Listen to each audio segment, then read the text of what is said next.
মওদুদি ফিতনা এটাও এই জমিনের তৈরি না। আবুল আলা মওদুদি ইন্ডিয়ার। এই জমিন কোনদিন, এই জমিন সুসন্তান জন্ম দিছে আর কিয়ামত পর্যন্ত দিবে। সে মওদুদিবাদী জামাত আছে এই দেশে, আর কোনো বাতিল দরকার লাগে না। জামাত শিবির এরা একটা আগাছা। মাওলানা মওদুদি সাহেবের ভ্রান্ত আকীদার বিরোধিতা করে আসছেন। মাওলানা মওদুদি সাহেব সম্পর্কে আমার দেশে বুজুর্গ উলামায়ে কেরাম বলেছেন, ফিতনায়ে মওদুদি ফিতনায়ে কাদিয়ানী সে কম নেহি। আমি আজকে আপনাদের সামনে বলে গেলাম, ফিতনায়ে সাপ ফিতনায়ে মওদুদি সে কম নেহি। আমার এই জামাতের প্রয়োজন যেখানে লাগবে সে ধ্বংস হয়ে যাবে। ওই লোকটাই হলো আবুল আলা মওদুদি, ওই লোকটাই হলো আবুল আলা মওদুদি। ওলামায়ে কেরাম যদি আবার জেগে ওঠে, পালাবার রাস্তা পাবে না তোমরা।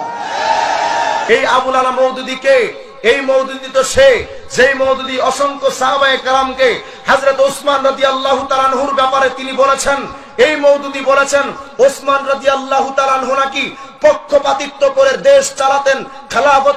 মওদুদি ফিতনা এটাও এই জমিনের তৈরি না। আবুল আলা মওদুদি ইন্ডিয়ার। এই জমিন কোনদিন, এই জমিন সুসন্তান জন্ম দিছে আর কিয়ামত পর্যন্ত দিবে। আমার কাছে সময় নাই, সময় শেষ। নাইলে আপনাদেরকে আমি সুসন্তানের সিরিয়াল শুনাইতাম, দিনের লাইনে হোক ধর্মের লাইনে হোক। দিনের লাইনে এই সন্তান, এই জমিন, হ্যাঁ শহীদুল্লাহ জন্ম দিছে, ডক্টর শহীদুল্লাহ। শেরে বাংলা একেএম ফজলুল হক জন্ম দিছে।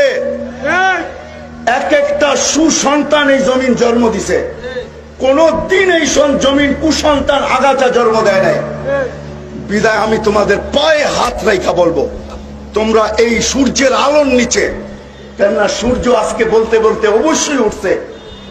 আনা ইয়াউমুল জামাত ইসলামীর এখন নামগন্ধ নাই, আছে নাই। এরা এক ইসলাম কায়েম করছে, সত্য না মিথ্যা? কিন্তু এটা অসল হইয়া গেছে, এটা চলে না। এরা আমাদের হাটহাজারি মাদ্রাসা জ্বালাইয়া ফোরাইয়া নাশ করার জন্য তিরিশ বন্দুক অগারা একবারে কক্সবাজার হইতে হইয়া গুন্ডারা নিয়ে আসছিল, কিন্তু আল্লাহর ফজলে একাদেরই মাদ্রাসার কিছু ক্ষতি করিতে পারে নাই। শহর থেকে বাহির থেকে যত গুন্ডারা আসছিল, গনি বস্তির আমি একটা হাট্টা জওয়ান, 25-30 বৎসরের বয়স,